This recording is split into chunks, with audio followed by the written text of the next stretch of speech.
Hi, everyone. Thank you for joining us. My name is Matt Savis. I'm a senior here at the University of Alabama, majoring in political science with a double minor in philosophy and English, and I'm part of the Shelby Scholars Program.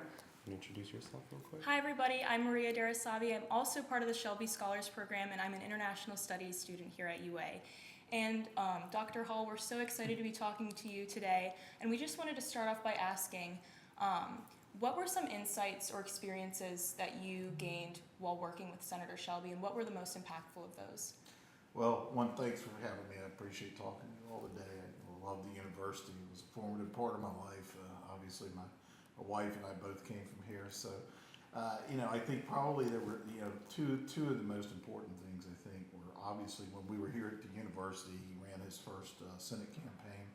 He was running against, at the time he was a Democrat, running against Republican incumbent Jeremiah Denton. And we got involved, my wife and I both did, along with my roommate and best friend. We got involved in his campaign.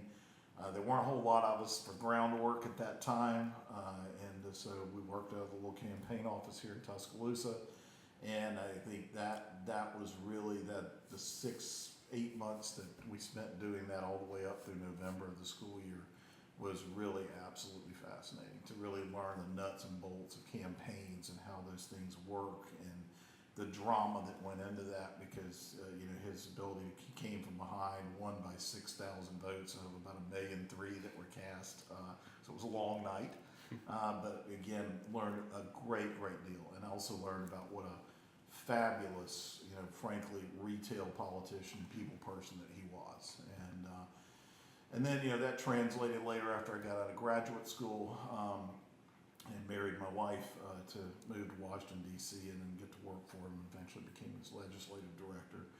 And, I think, when you ask what's the formative things you learn, what's the most informative for you professionally, I think, first, obviously, good institutional experience, right? Being a legislative director is a unique position.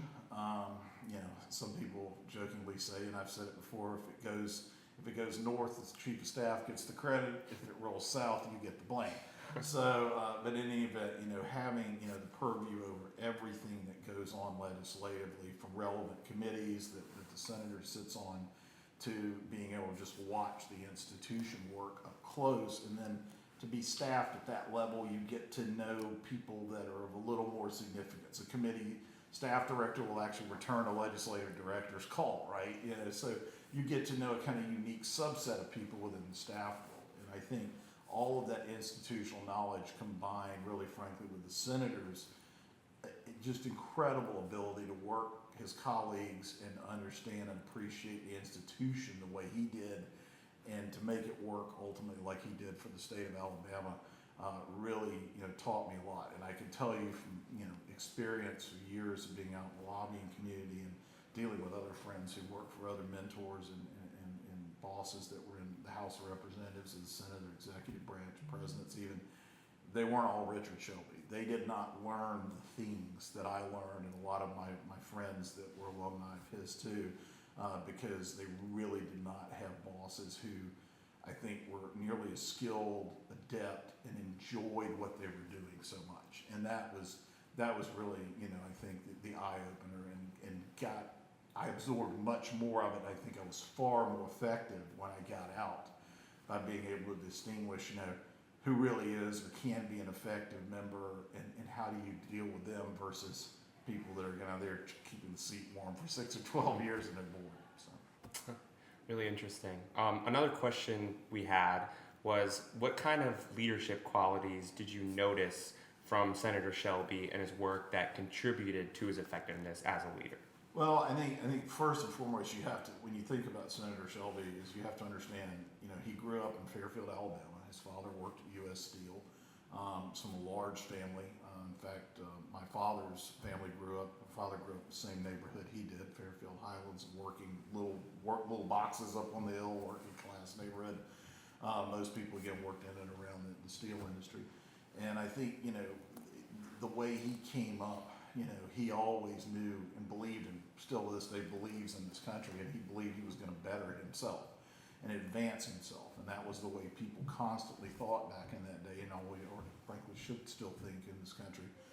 because it's a remarkable place. And I think that drive carried over from him, you know, and translated again into first a great career as a state senator, 8 years in the House of Representatives, a very interesting time, Ronald Reagan's first and second terms, and then, you know, obviously to his 36-year Senate career.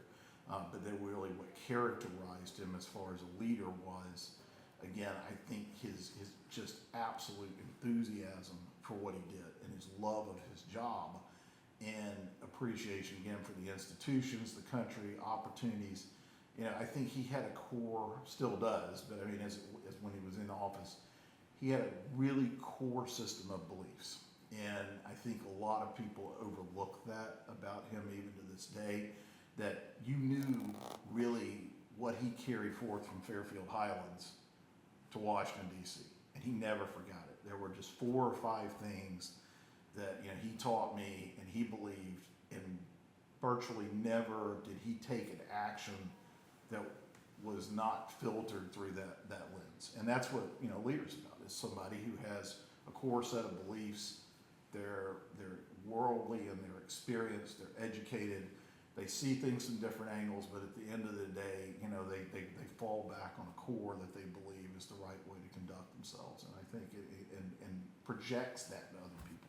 Mm-hmm. You touched on this earlier, but working with Senator Shelby as LD, I'm assuming because you guys both brought different experiences and insights to the table, were there ever times where you didn't see eye to eye with him or you disagreed, and how was navigating those challenges? Well, I think one thing, again, there were people that, you know, again, served in the Senate with him who were very effective and good senators, but they really would not even solicit much of what the staff thought. They essentially staffed themselves, and your job as a staffer was to, you know, take the floor speech with them 3 feet to the rear and, you know, walk down to the floor and put a chart up if they needed it. And, you know, I think he really believed at core, again, in hiring really good, talented people and letting them within their lane go.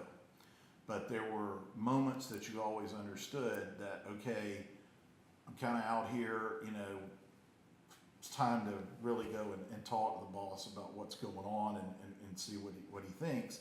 And sometimes he would really, you know, tell you very directly, no, we're not going there, that we're not going to do that. Or sometimes he would say, good job, keep going, you know, let me know, you know, if I need to talk to somebody. And that was, again, the fun part of working for him, because he really did appreciate creative thinking and initiating from his staff, as long as, again, you stayed between the lines he defined.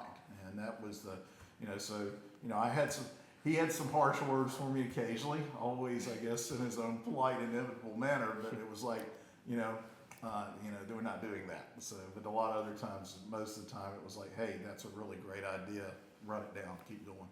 Cool, good to know. So we've talked a lot about Senator Shelby, but I kind of want to address a little bit about you too. So my question was, you know, as juniors and seniors here in college, what would be your advice to us to get to where you are today, and what should we be doing proactively right now? Well, I mean, it starts with where do you want to be, right? If you want governmental experience, you know, and I think that's to jump off into any segment of the political economy, or what you want to influence economy, however you want to characterize it, you really have to have institutional experience. I do know some people that are very, very good lobbyists,